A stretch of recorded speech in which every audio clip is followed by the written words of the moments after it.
three times. If not explain, I can just keep saying the same thing 2, 3 times, but I would be more interested in what you do not understand out of it. So the question is going to become a more specific then.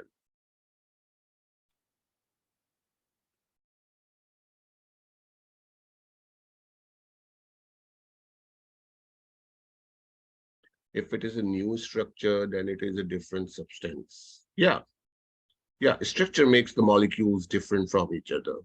Otherwise, there are isomers also. They have the same molecular formula, but their structures are different. So we cannot call them two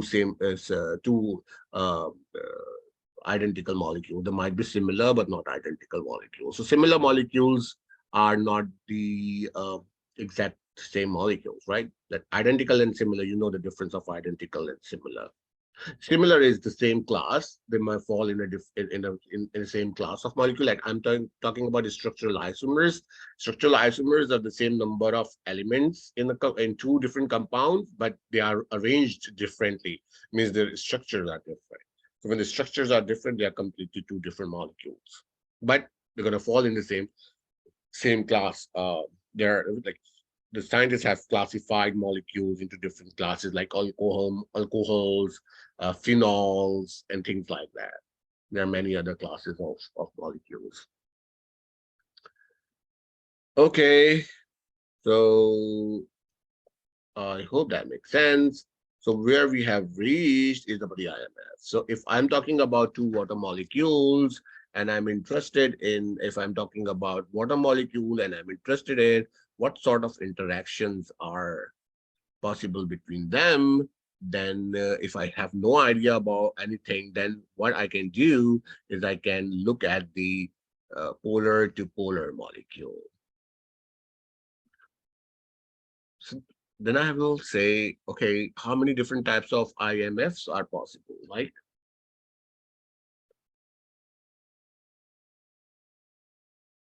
Okay, so if I'm talking about how many different types of IMFs are possible, then I have to come here, right? There is dipole-dipole, there is dipole-induced dipole, and there is London dispersion force. It is induced dipole, induced dipole. What is that induced dipole, induced dipole? What is dipole-dipole? What is dipole-induced dipole? That's what we're supposed to understand here. So this is the partial concept of that I've already discussed, that you already can find it out in the slides, but that's the difference, right?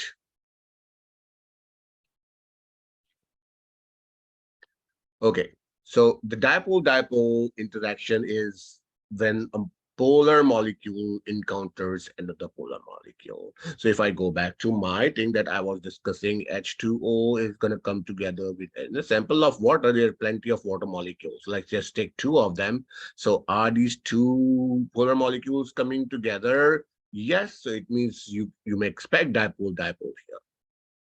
Okay, what type of dipole-dipole? There are different types of dipole-dipole, or is just one type of dipole. So if you go down here, you will see at the end of that, you may find a list of dipole, not dipole, IMFs, right? Where is that chart? Have you guys seen that chart somewhere where it summarizes the intermolecular forces right here, right? So dipole-dipole that we are talking about, we're talking about London dispersion forces, and it's from review of the Lewis structures and the polarity. How you're going to be figuring out the polarity of the molecule if you really do not know. Like water, for sure, we now know that it's a polar molecule. It's been memorized, right? But for certain molecules, we really do not know if these are polar or non-polar. So we have to go through the Lewis structures of those molecules and then apply the strategy of figuring out the polarity after figuring out the shape of the molecule, and that's how we're going to talk about it, that it's a polar or not. So first thing is to look at the molecule as being polar or non-polar. So dipole-dipole, when two polar compounds, two polar molecules are coming together, you for sure you're going to say dipole-dipole is there. London dispersion force is the weakest intermolecular force, and that is because of something, right? What is that something? It's related to the non-polar. Okay, so I'm if two non-polar molecules are there, we will say there is no interaction between them because they are non-polar. But that's not true. Okay, even non-polar molecules sometimes have a little dipole moment because electrons can be distributed unevenly around the molecule. What does that mean? It means the jumping around of the electron may cause the molecule to become a polar for an instance of a second or something, which is like a very, very, very small fraction of the time, but it does happen. This is what we call instantaneous dipole being generated in non-polar molecule, and that is because the neighboring molecule, the instantaneous dipole can cause a neighboring molecule to have a dipole. That's what we call the induced dipole. So what are we looking at? We are looking at two non-polar compounds coming together. The two temporary dipoles attract each other, which is like induced dipole. And that's how the London dispersion force is going to be. It's very weak. It's very weak because you know already that it's a transient interaction. It's going to go instantaneous dipole is going to be there and it's going to quickly disappear, coming and quickly disappearing, kind of thing. So that it means when we go through the list of intermolecular forces, we have figured that the London dispersion force is the weakest one. You look at the kilojoules per mole of the bonds of the molecule. It occurs between all molecules. So if I tell you, okay, this is the molecule, do you think the dispersion force is going to be there? You're going to say yes, because it's going to be in all the molecule. It doesn't matter if it's polar or non-polar. Strength depends on the polarizability. So what is polarizability? We'll understand that. So as the polarizability increases, the strength of the London dispersion force will also increase, but it's not going to be anywhere beyond the limit that you see here. Okay. Within that one, 10 kg going to be the weakest or to the strongest. That, you know, we scale things on the scale of 1 to 10. We rate things. That's how exactly it is going to be the power of the London dispersion force. But even then, it's going to be the weak one. When we talk about the dipole is when two non-polar compounds are coming together. And you see, when you look at this picture here, you see that there are charge separation or charge ends of the molecule. So if you see this and you see that, that means partial positive and partial negative. What is partial positive and partial negative here?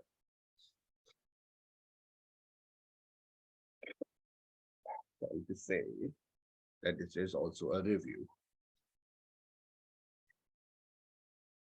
What does that mean, partial positive? And so the sign is partial, and then there is a negative and there is a positive. What does that mean, partial negative and partial positive? Doesn't it mean that depending on what it's paired with, it can either be positive or negative? Okay, so it means somewhat true, but it means if you look at these two water molecules coming together, you see that? You see that partial negative is always on the oxygen and partial positive is on the hydrogen. And someone is trying to answer. Attendances are required. I have to send your attendance. Okay.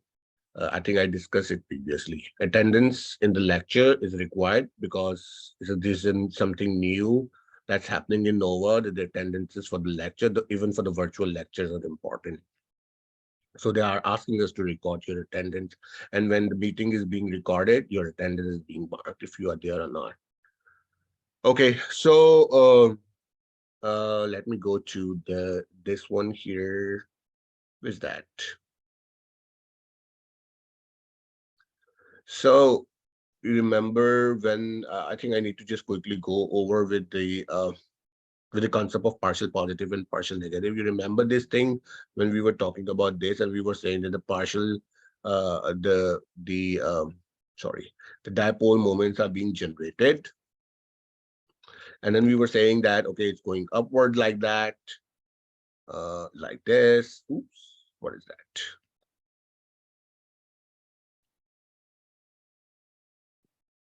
If I'm trying to show the dipole,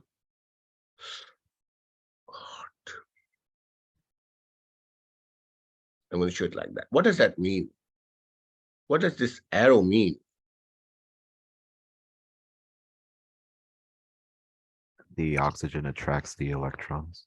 So it says that the electrons are going more towards the oxygen, not towards the hydrogen, because oxygen is more powerful, right? So that means that more electron cloud is on oxygen. And one hydrogen has only one electron, which is also going away from hydrogen. So what do you think? What kind of charges should be developed on the molecule? That's where you talk about the partial positive and partial negative. So this one electron here and one electron here, right? The bond means one electron from oxygen, one electron from hydrogen. So even this is going more towards the oxygen. So that electron is somewhat here, close to oxygen, not exactly transferred to the oxygen, but close. So it clearly shows you that the electron cloud is heavier on oxygen. And because there was only one electron in hydrogen, and that's also going away from hydrogen, so hydrogen has only one proton in it. So that one proton is like making the hydrogen more positive. Otherwise, it was like when it is not in the bond, it's one plus and one minus is going to be neutral, charge neutral. But right now, the electron is going towards the oxygen, and one plus is heavier on hydrogen, and that's where you say that there is a partial positive charge on hydrogen and partial negative charge. Why do we call it partial positive and partial negative? Because it's not a transfer of electron, it's just the sharing of electron, where electron cloud is more towards the oxygen. Why more towards the oxygen? Because oxygen is more electronegative. So this is again is going to be charged. So what is a very simple molecule, right? Um, do you agree with that? That what is a very simple molecule compared to the other molecule, like the sugar molecule? If you talk about the sucrose molecule, which is, what is the formula for sucrose?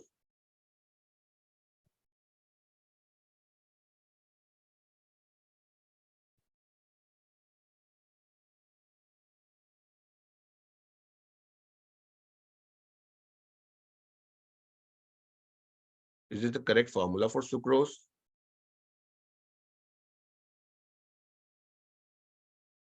Yes. Okay.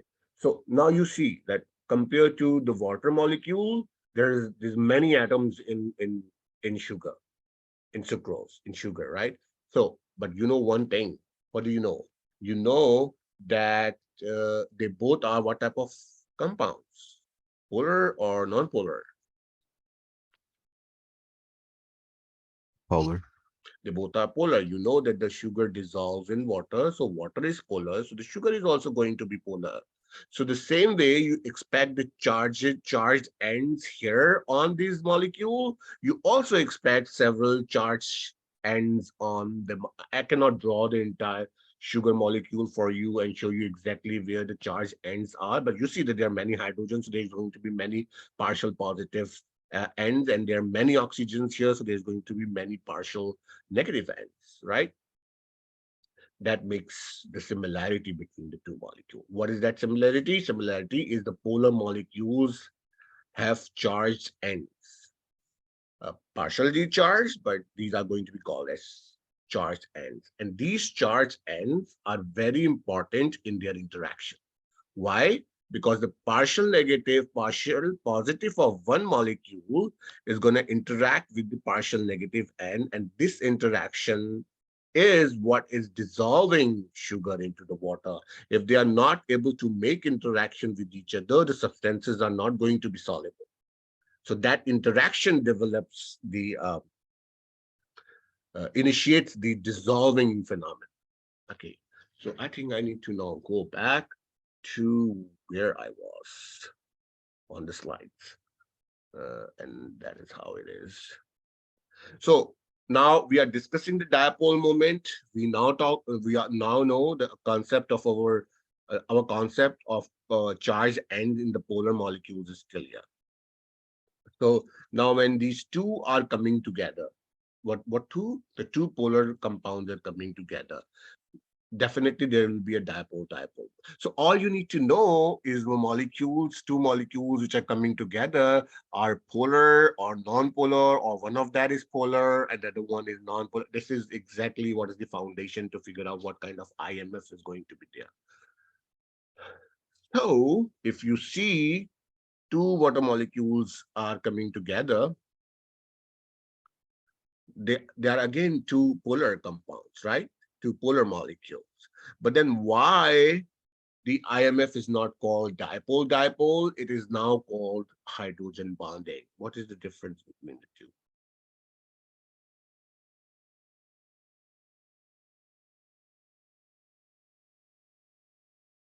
Why the interaction between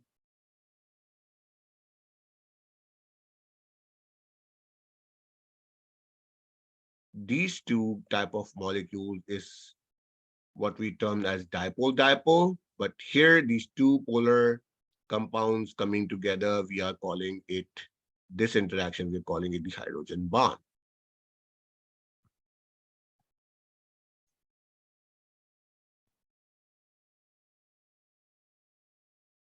Hmm.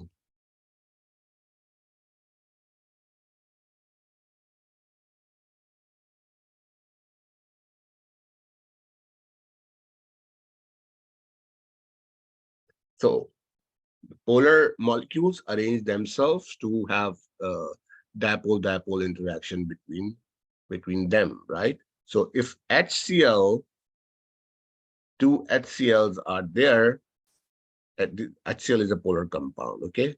So if two HCls are there, when they are coming together, it is not the hydrogen bond, but they both are polar, right? It is not the hydrogen bond. We cannot call it a hydrogen. So it means the hydrogen bond, which is a type of IMF, which is a type of intermolecular force, is only going to be there in a particular situation or in a particular setting. What is that? So what is the diff? So right now it is dipole-dipole interaction, not the hydrogen. So when dipole-dipole becomes hydrogen bonding, then because in both cases we are having two polar molecules coming together, this explains you when it is going to be hydrogen bonding. And students really are confused in when and how the hydrogen bonds are being formed. Hydrogen bonding is going to be very specific. It's going to be between only certain molecules where the conditions are going to match. Okay, what is that condition? It says a type of dipole-dipole. So hydrogen bonding is also a type a dipole-dipole force, but it is different than the dipole-dipole where this thing is not going on. What is that? This thing happening in the hydrogen.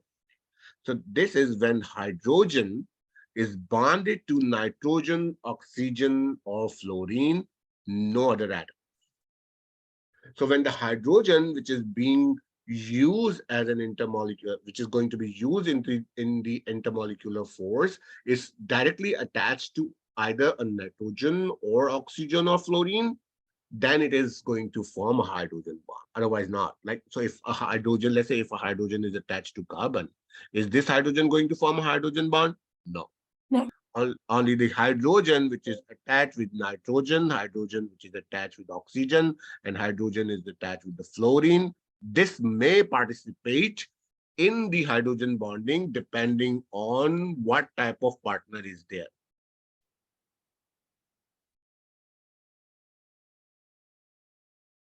Okay, these are usually strong due to the great polarity of the bond and the small size of the hydrogen atom. Hydrogen atoms are attracted to lone pairs on the other nitrogen, oxygen, and fluorine. That's the only condition, that's the only combination when the hydrogen bond is going to form, otherwise not. Okay, so keep that in your mind that if the carbon is attached, the hydrogen, yes, Phyllis. Hi, I have a question about why HCl is not a considered hydrogen bond. I'm looking at the electronegativity chart. It looks like Cl has a pretty high electronegativity, but it doesn't participate in hydrogen bonding. Would you Because the elaborate on that, hydrogen please? is attached to the chlorine here, not to the Yes, but oxygen, nitrogen, or fluorine. yes, but doesn't chlorine have a pretty high electronegativity charge? It doesn't matter if it is, even if it's a high electronegative atom to which the hydrogen is attached, if it's not nitrogen, oxygen, or fluorine, it's not going to participate in hydrogen bonding. Okay, thanks. Yeah, that's the only thing. Okay. So and hydrogen bonds are very important. You know what is the boiling point of water?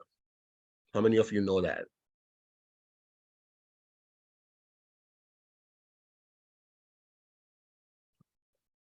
100 100 degrees degrees. Celsius.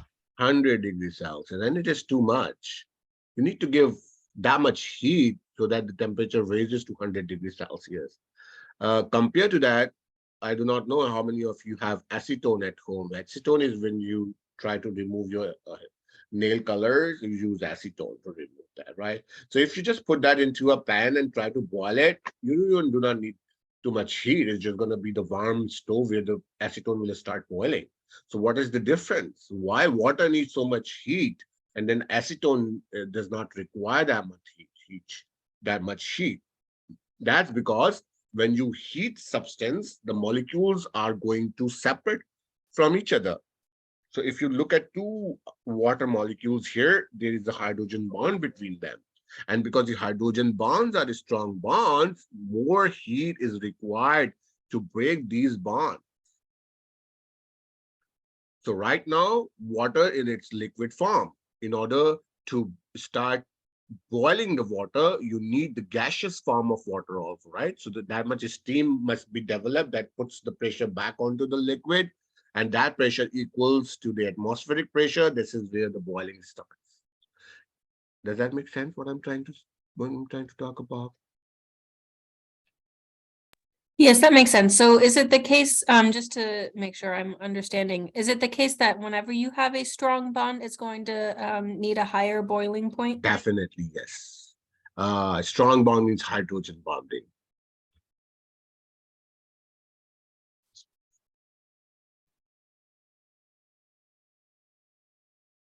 Okay, this is a sample of water.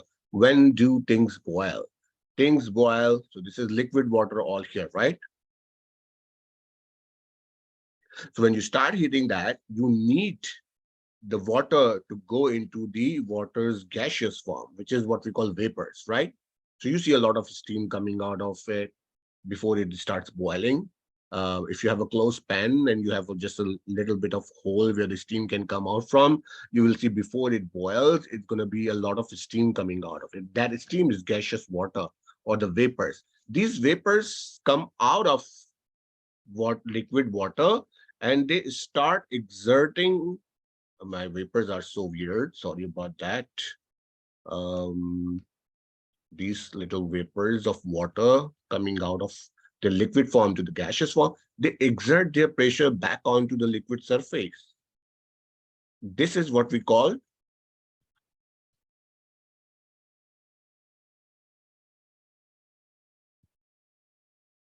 what is VP.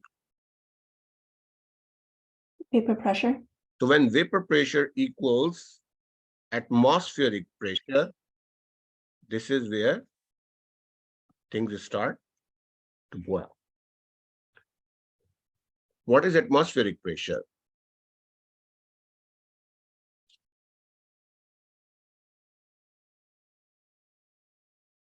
Okay, so you need enough vapors to be generated here. When they exert their pressure back, that should also be equal to 1 atm. So 1 atm vapor pressure to 1 atm atmospheric pressure, it will start boiling. In order to achieve that sufficient amount of vapors, you need to give heat that is equivalent to 100 degrees Celsius. And that's how things work. Why that much heat is required for the water? Because you now know that the water molecules have intermolecular forces called hydrogen bonds between them, and and hydrogen bonds require more energy to break down, and that's why you need a lot of heat.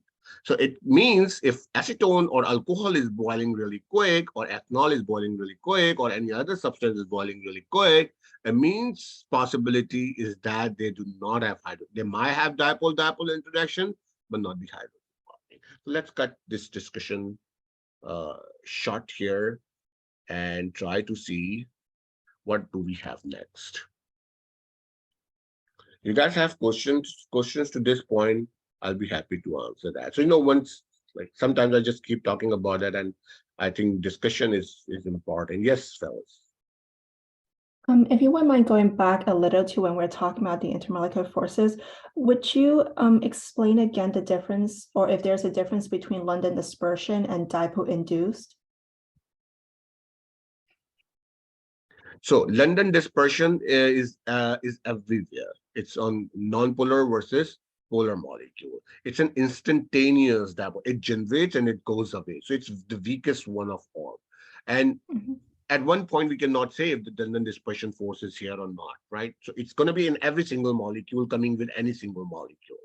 So if I give you two molecules and I ask you what kind of intermolecular force might be present, at least you can definitely say London dispersion force is there.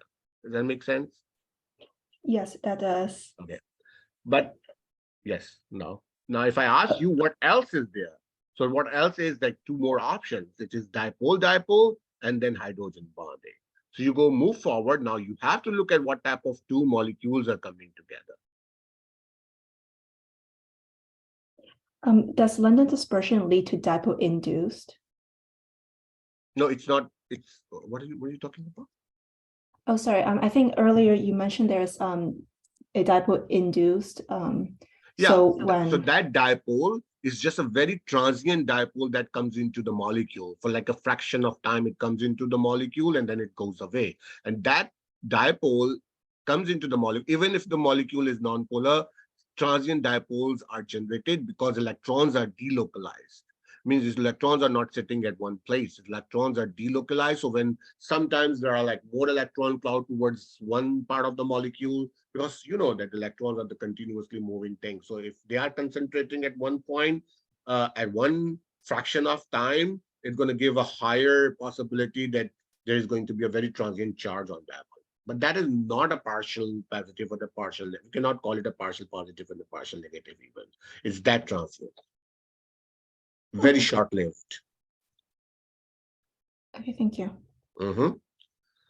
So guys, if I go here and if I do this and I do that, then I try to get one more thing here. Why is that coming again and again? So if we list our London dispersion forces and we say dipole, and London dispersion force is dipole induced. Dipole, dipole, and then if I say hydrogen bonds or bonding, it's hydrogen bond is not, so the conceptually dipole and hydrogen bonding are same.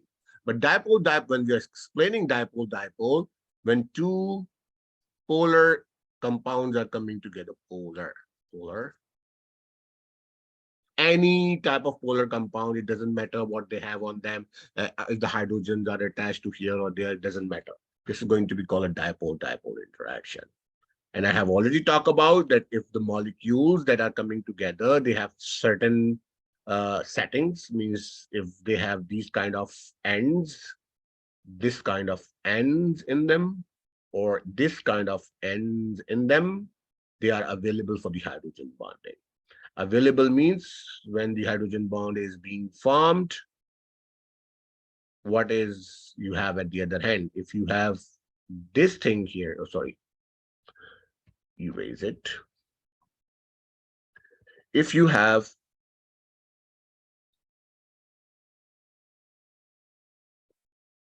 do you think that a hydrogen bond is possible? No. No.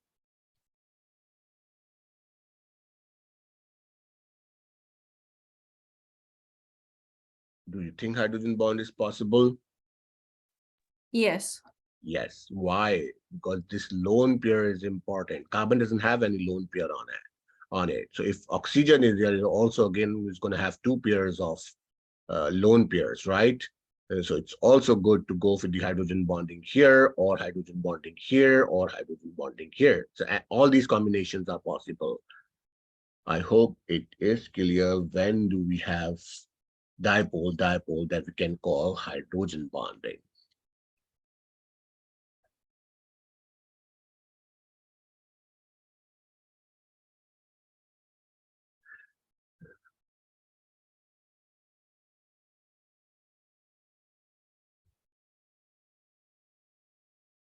Okay, so it means what I'm going to do.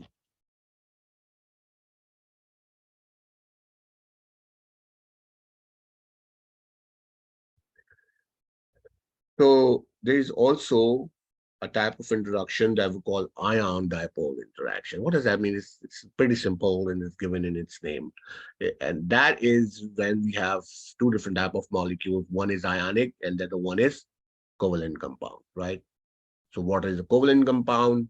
Sodium chloride is an ionic compound. So whenever we have sodium chloride, which is NaCl, I know that you know that this is an ionic compound, and you have water sample, and you know that when you add sodium chloride into the water, you mix it and it's going to disappear, right? So it means it's soluble. So what is the process of solubility?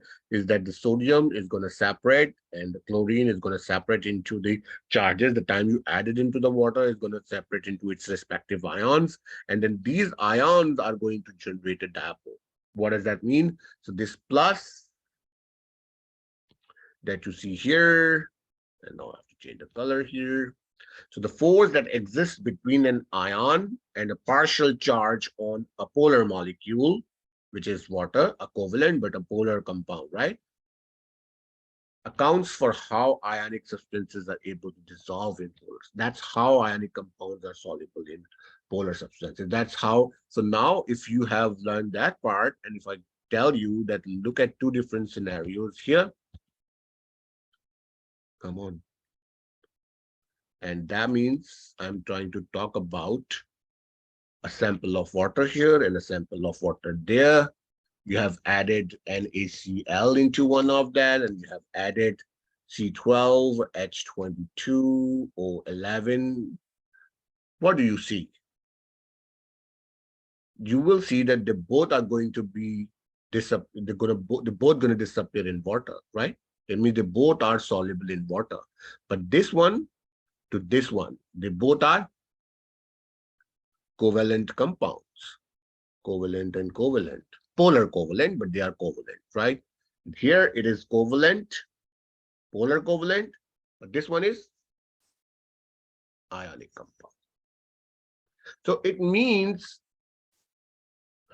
both type of compounds are possible for both type of compounds, means ionic and covalent. It is possible that they're going to go into the polar substances, but their method of solubility is different.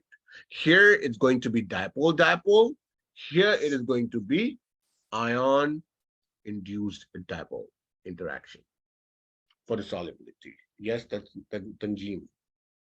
So do all ionic substances dissolve in polar? Now you will covalent? learn in this course that not all ionic compounds are soluble in water. That is a part of general chemistry too. In general chemistry, when you have learned that, oh, ionic compounds are all soluble because they're going to separate into the ions and they're going to be soluble in water.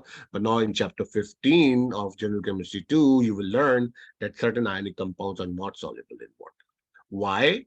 Because there is a tug of war between the two different types of interaction. When you have water to water, I'm just going to give you a quick glimpse of what we are going to learn. This powerful interaction must break between the two water molecules. And if you have ionic compound where you have one metal and one non-metal joined together, this should also be overcome.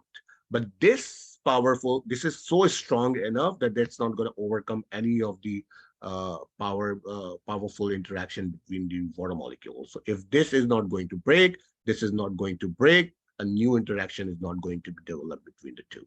That's how some ionic compounds are insoluble. I hope I have answered your question.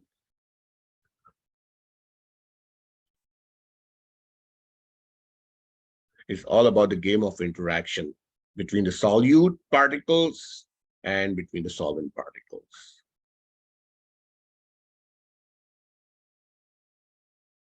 What am I doing? I'm trying to cut it down. Let's share the screen and see what we have here to discuss. Moving forward. Okay. You can read it at your own. This is the polarizability trend. As you go down into the periodic table, the polarizability is going to increase. As the size of this atom increases, the polarizability. So if you go down, size is increasing. You see the number of electrons increasing It's like a sharp increase going down from 9 to 17 to 30. As you go periodically, the number of electrons do not increase that much. But if you go down into the column or the group, you see that the number of electrons are increasing. And so the size of atoms is also increasing significantly, and that affects the polarizability.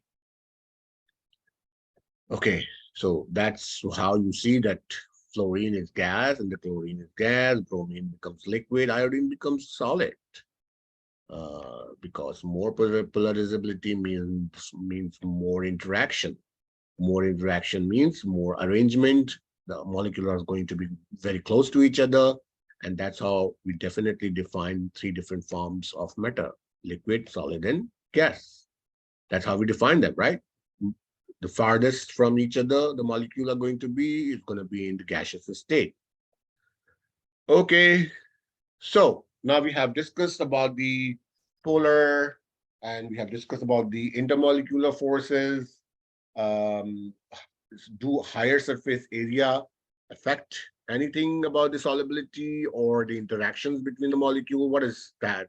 The strength of the dispersion forces. So if two non-polar compounds are coming together, can we differentiate between the different types of non-polar compounds coming together and having different strengths of London dispersion forces? Yes, we can do that by looking at the higher surface area of the molecule. So you see from here to here, the largest contact area on the surface area is here versus there.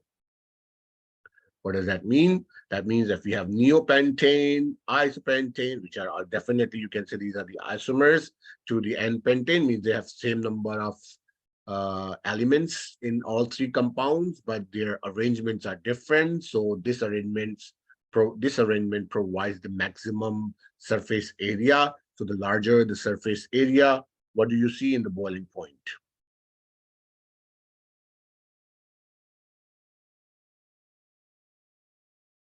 Going from left to right, from new pentane to the N-pentane, what do you see? The fashion of boiling point is Increasing. increasing. Why?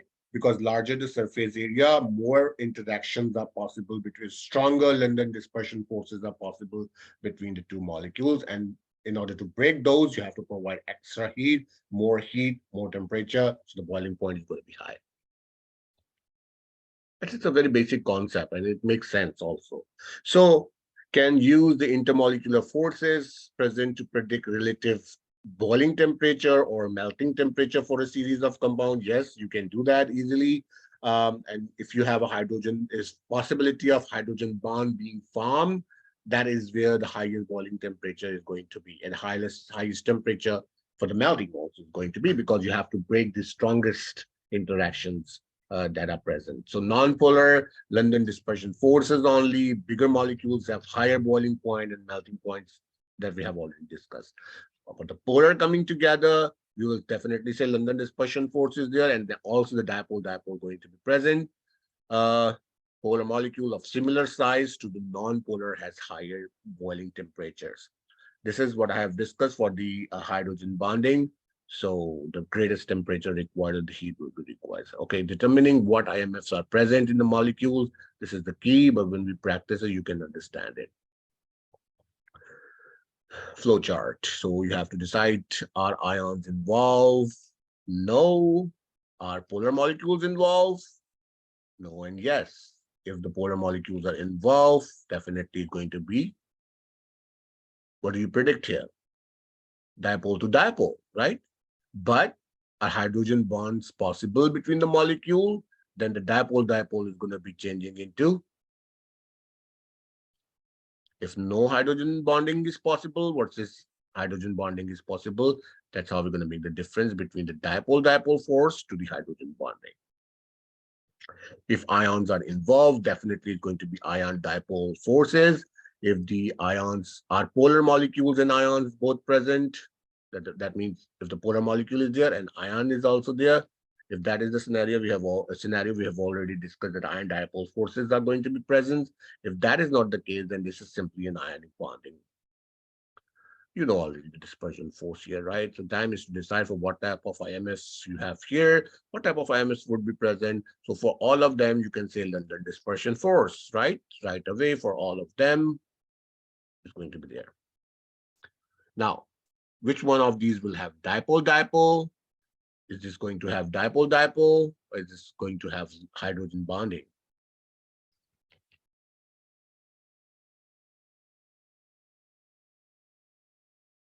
So you have three options: London dispersion force, you have dipole-dipole, and you have hydrogen bonding. What do you think? Is water going to have dipole-dipole, or the water is a pure sample of water, right? So you have water molecules all around. So it's going to be the dipole-dipole, or it's going to be the hydrogen bonding between the water molecules. I do It's gonna be a hydrogen bond. hydrogen bond. So that will be the hydrogen bonding. We have certain arrangements possible there. How about the C3H8? Dipole-dipole or hydrogen bonding? Dipole. None of them. These are non-polar. That's why I said first have to look at the molecules. If you really do not know it's a non-polar or a polar molecule, draw the Lewis structure, figure it out, and then decide for what is going to be there. The London dispersion force case is easy. We can say it because it's everywhere. But for the dipole-dipole and hydrogen bonding, the first thing is to look at if the polar compounds are coming together. If the polar compounds are not coming together, there's not going to be any IMF besides LDF. How about the HF? Hydrogen bond? Okay. How about the octanol? Octane, C8H18.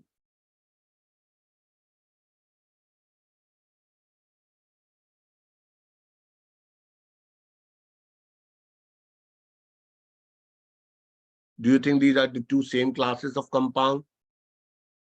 Is the same class of compound they're going to fall into?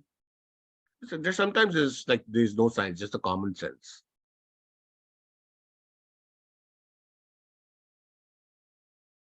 If it's similar, what kind of class is this for the compound? I think I have discussed it in my previous class, but I do not know if your instructors, you're not with me, if your instructor has discussed that.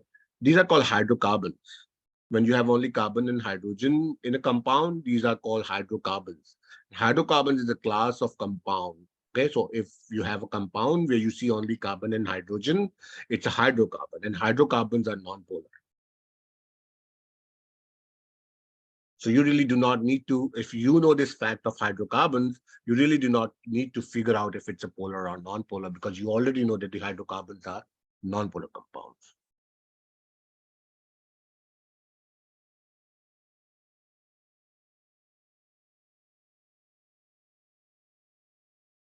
So It would just be the Mhm. LDF. just will be the London dispersion force. Another question: where do you expect a stronger London dispersion force, here or here? The Do you second expect one? do you expect stronger London dispersion forces in C3H8 or in C8H18? CH18. Why?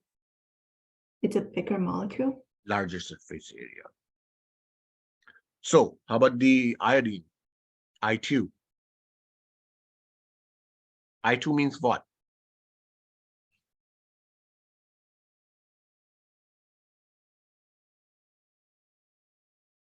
Just LDF. That's only the LDF. How about the carbon monoxide?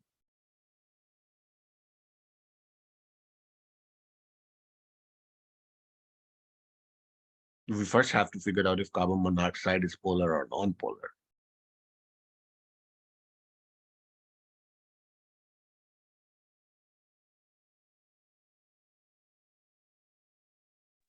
It, I believe is polar, so it would be dipole-dipole.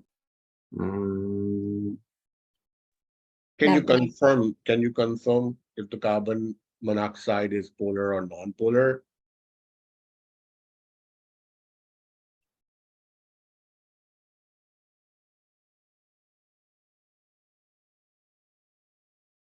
How do you figure it out without looking at the internet?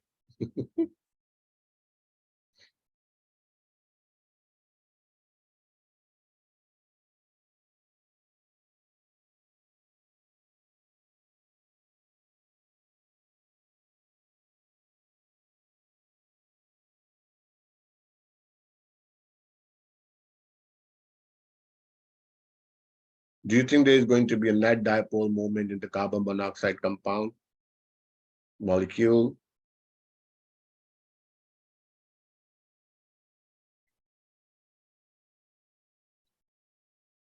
How many bonds do you expect between the carbon monoxide, carbon to oxygen? These are both going into this form. That's going to cancel. There will be no net dipole moment in the molecule. So it's going to be a non-polar compound. So once you decide for the non-polar compound or a polar compound, only then you're going to answer that question.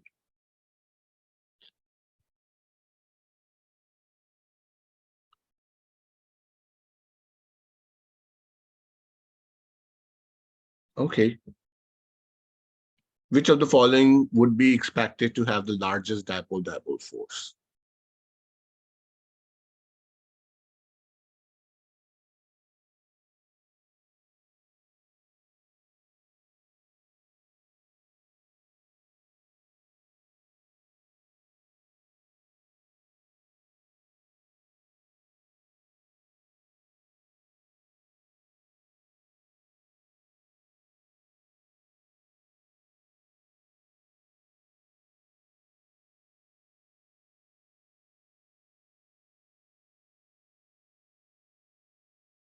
Answer, please. The third one. Yeah, so the key is again that if you really do not know by looking at the molecule, which you will definitely do not know in your exam also. So the key is that you have to draw the Lewis structure. So the first compound is an ionic compound. So you're gonna so what do you expect for the ionic compound? Do you expect ionic compound to show you the intermolecular force? And it's asking for the dipole-dipole. So that's how when the common sense is there, you can exclude your choice. So this first one can never be the choice. Then the two down here are the covalent compounds. Okay, so first of all, you need to know if they are. I know that they are covalent compounds. How do I know that they are covalent compounds? Tell me, please.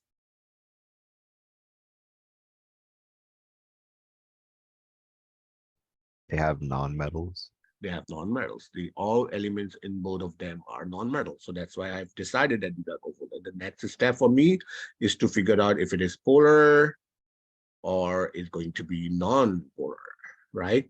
So there's only one way to do that is to draw the Lewis structures for both of them, draw the dipole moments on them, and then figure out if it's going to cancel out each other. There's no net dipole moment in the molecule. It's going to be non-polar. Otherwise, it's going to be polar. If you do that, you will figure out that CCl4 is polar or non-polar. And you will figure out that HNO3 is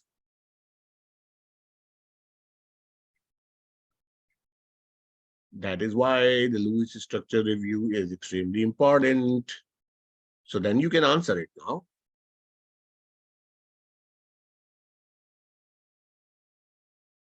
Which one of these is going to have? What is going to be your choice? 1, 2, or 3? Number 2. Number 2. Okay, so the concept check again. Which of the following would possess the lowest boiling point?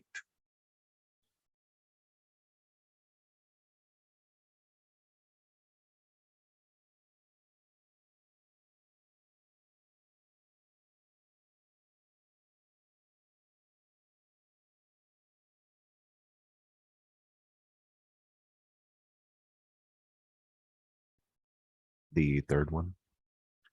The third one, because the third one lowest boiling point Has because less surface area. has less surface area. So if you look at this one and this one should be the choice, we should definitely eliminate this one because we know that there's possibility of a hydrogen bonding in this molecule. That's why we are eliminating that one. And they are asking us for the lowest boiling point. So if the hydrogen is the hydrogen bond possibility is there, there's going to be a very high boiling point. So now the two options that we have are here. They both are non-polar, correct? We have to decide for that first.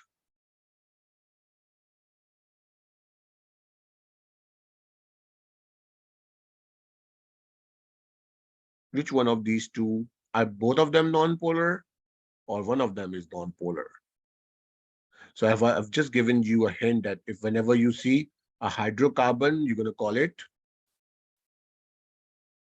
So how about this one?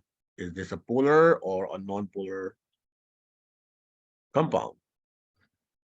Without looking at the internet, because in the exam you will not have access to the internet, right? So this is your time to learn how to figure it out.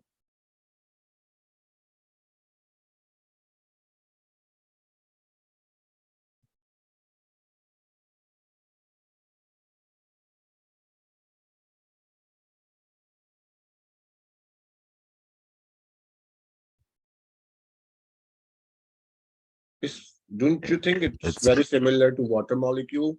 it's polar. It's polar. The only difference is H2O, right? O and S are in the same column. I think S is down to O, if I'm not making any mistake in my.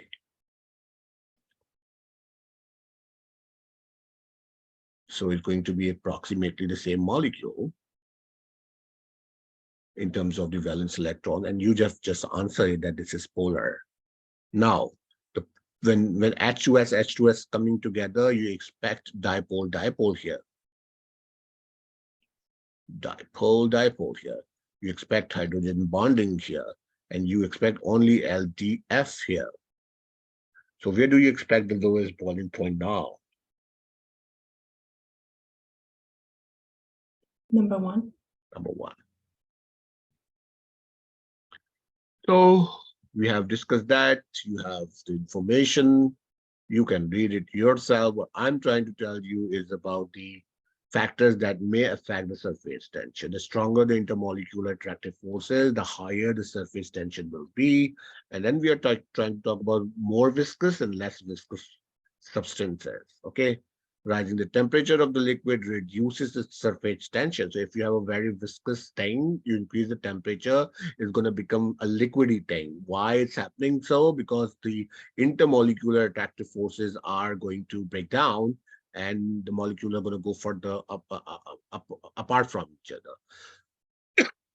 So the liquid consistency is also going to be different. Raising the temperature of the liquid increases the average kinetic energy of the molecules, so they move faster, they're going to go far from each other, makes it easier to stretch the surface. Anyways, what type of intermolecular forces exist between each of the following molecules? Again, it's practice, right? So we have HBr on top. I do not know if HBr is a polar compound or non-polar compound. What do you think? How are you going to figure it out?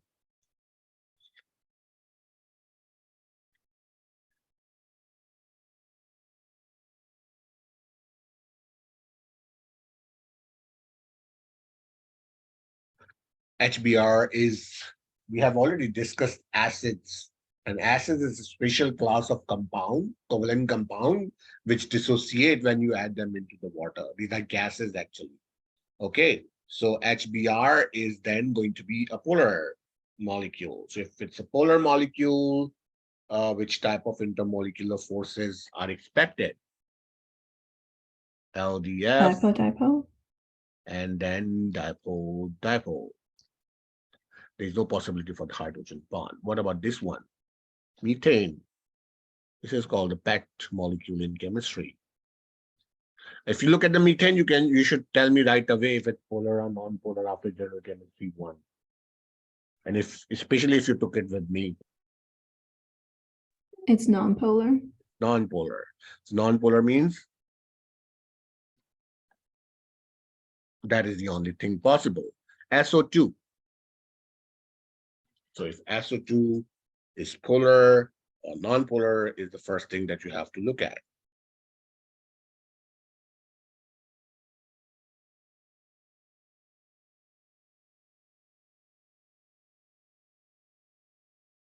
It's non-polar. How do you say that? Did you draw the Lewis structure? Try to look at it. Yeah, How do it's we really draw? low structure. How do we draw the Lewis structure for this compound? What goes into the center, oxygen or sulfur? Sulfur. Sulfur goes into the center, and then 2 oxygens come here. How many total valence electrons we have? 6 and 12, correct? 18. Mhm. So then it's going to be 1, 2. So 4 are already here. 5, 6, 7, 8, 9, 10, 11, 12, 13, 14, 15, 16, 17, and 18. Is that correct? I think sulfur actually has 16. Valence electrons, not the total number of electrons. Oh, okay. Yes, Yeah. yes, yes. For the Lewis structure, we only look for the valence electrons. And because sulfur and oxygen are in the same group, so they're going to have the same number of valence electrons, right? Mhm. Right here. This group is always going to go for 2 minus, means it's going to be having 6 electrons in their outermost shell. Am I wrong? Can you confirm?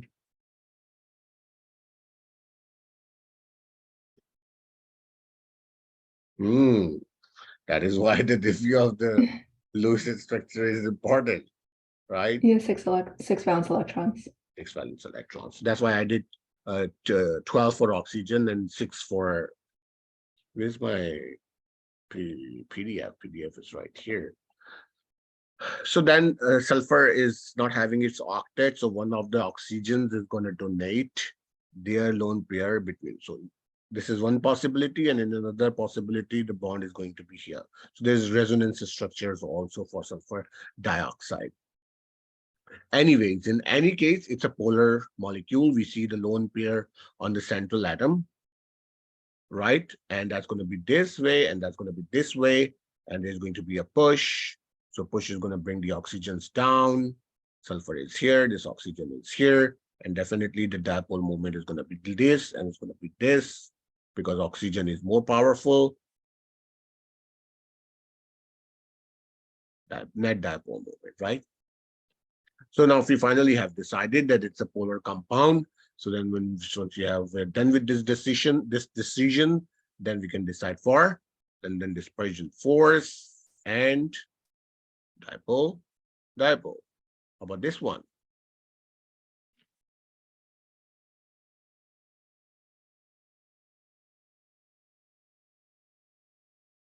And then how about this one?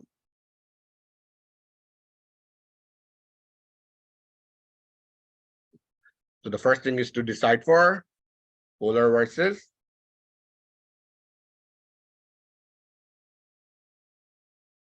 Do you think HOF is polar or non-polar?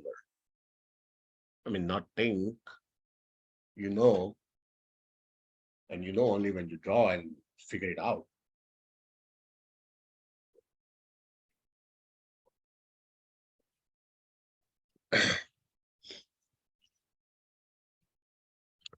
Okay, I leave these two on you guys to decide for.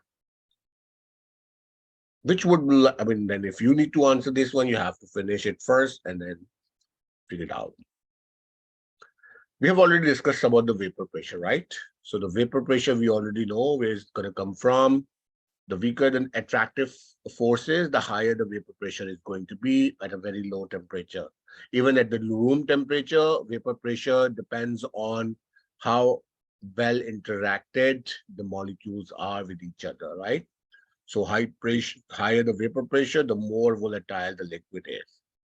I mean, if at room we keep 2 different substances at room temperature, you see ethanol is going to evaporate at its own. We call it highly volatile, means even at lower temperature, they go into the vapor forms really quick. More vapors are generated on top of the liquid. Definitely is going to boil really quick. There's a relationship. Increasing the temperature increases the number of molecules able to escape the liquid.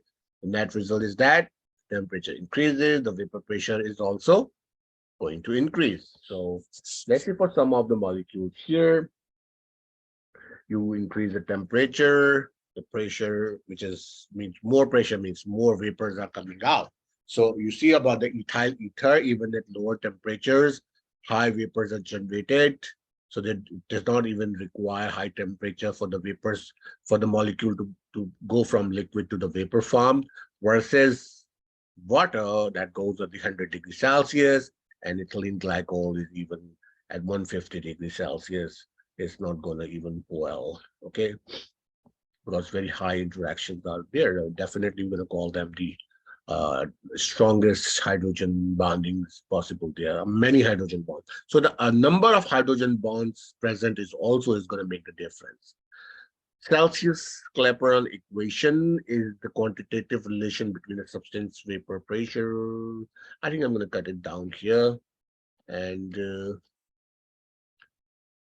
I will come back. The solution for this one is already given here, so you guys can look at it. And then next Tuesday, I'm going to discuss a few things which are not providing the solution here for this. I'll discuss this one, how to do it, and then you will do this one next week. And then moving forward, we will do the cooling and heating curves, which is pretty easy thing. Once you understand the concept, there may be any question in front of you, you can solve. It's just to add the heats together to see how much heat requirement is going from here to here. You need a heat requirement for in the transition. So if you have ice, right, at 0 and below 0, it remains as ice. But when you take it out and put it at the room temperature, you are actually increasing the temperature. So the ice is going to convert into the liquid. And when you put that onto the stove, increase the temperature, then the liquid is going to go into the gaseous form. So that's how we see going from the solid form of water to the gaseous form of water. What is the heating requirement for, let's say, a glass of water or for a tank of water? It's definitely going to be different amount of heat required for a glass of water to reach boiling or to a tank of water to reach boiling. We will do those energy calculations here. And you can also go through the recorded lecture. So when you come next time, I will mostly go over it quickly, and I will ask if you guys have questions, and I will discuss the concept checks also with you guys to make sure that you know the concept. And then we'll finish this. I'll start general chemistry. I'll start chapter 11. Okay, just a brief thing that can quickly be done. Time to go. Say good night.